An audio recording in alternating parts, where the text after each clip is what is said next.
Le 30 octobre 2014, une date qu'Abbas El Boudo n'oubliera jamais. Les radiographies qu'il tient témoignent de la violence du choc. Voilà, c'était le 30 octobre 2014 à 15h33. C'est la fracture là et c'est la blessure qui est là. Ce jour-là, comme des milliers de Burkinabés, Abbas sort dans la rue pour manifester contre le changement de constitution annoncé par le président d'alors, Blaise Compaoré. Abbas a 13 ans à peine et sa vie bascule. On s'est rendu compte qu'on ne pouvait plus avancer ni reculer, c'était rempli de militaires. Nous nous sommes arrêtés et quand j'ai entendu les premiers tirs, je n'ai pas réalisé que j'étais touché. Son tibia gauche est fracturé par une balle, sa jambe menacée d'amputation, impossible de le soigner ici. Le gouvernement de transition de l'époque le prend en charge et l'évacue au Maroc. Abbas y passera des mois. Au total, 9 opérations, dont 3 greffes osseuses. Souvent, quand je suis assis ou quand je veux me laver, je regarde mon pied. Et je me dis que bon, ce n'est pas facile pour moi. Je ne peux plus faire des travaux difficiles. Il y a des choses que je ne peux plus soulever.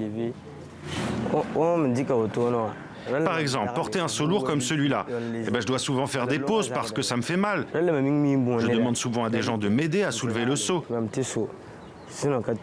Tout ça, c'est à cause des différentes interventions chirurgicales. Ce n'est pas facile. Abbas souhaite que le procès de l'insurrection, comme on l'appelle ici, se tienne enfin. Blaise Compaoré est son dernier gouvernement jugé pour la répression des manifestations.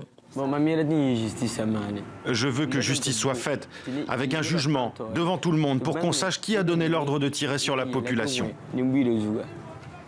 Ouvert en avril 2017 puis suspendu, ce procès n'a toujours pas repris. C'est pourtant par cette décision de justice qu'Abbas pourra toucher une indemnisation et soulager sa famille, son père notamment. Chaque jour, il y avait des ordonnances à payer. Et c'était à nos frais. Au début, c'était pas facile car c'est mon père qui s'occupait de tout. Toute ma gratitude à mon père. Car il ne travaillait plus durant cette période. Et même la scolarité de mon frère, il ne pouvait plus la payer. Malgré tout, si c'était à refaire, Abbas sortirait à nouveau manifester. Quand on est sorti, ce n'était pas pour nous seulement, c'était pour que les choses changent.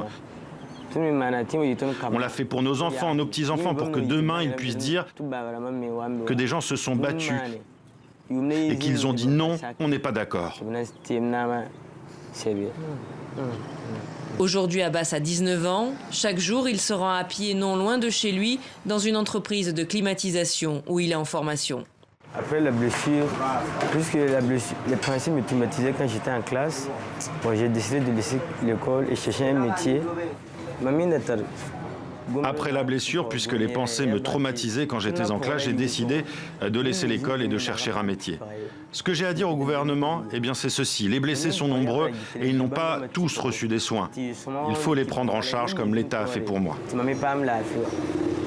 Dans quelques jours, Abbas ira voter pour la première fois de sa vie, lui qui aspire à un Burkina Faso de paix et de cohésion sociale.